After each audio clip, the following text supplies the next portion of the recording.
Mga kapuso, magandang umaga po. Mag-aalas 11 na ng umaga at nandito ako ngayon sa Loyola Memorial Park dito sa Marikina City upang tignan ang sitwasyon ng paggunita ng ating mga kababayan ng Undas 2025. At kung makikita nyo sa aking likuran, ay hindi pa gaano karami yung mga tao ngayon na dumagsa rito sa Loyola Memorial Park. Yan din daw yung napansin ng mga ilan nating kababayan na nakakausap natin dahil karaniwan daw noong mga nakakaraang taon ay kahit ganitong oras ay sobrang dami ng tao dito sa Loyola Memorial Park. Isa sa naging basihan nila ay yung hindi mahirap ang pagpapark ngayong umaga.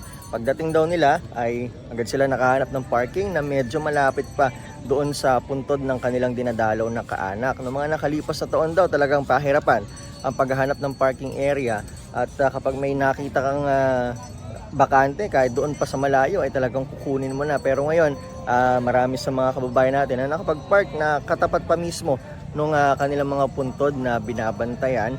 Posible raw sa dahilan kung bakit kaunti ang tao, marahil yung iba mga kababayan natin ay nagpunta na rito, dumalo sa kanilang mga kaanak noon pang nakaraang mga araw at kahapon October 31 na para hindi na dumagsa doon sa dami ng tao. At inaasahan din nila na mas daragsa pa ang mga kababayan natin dito sa maghapon.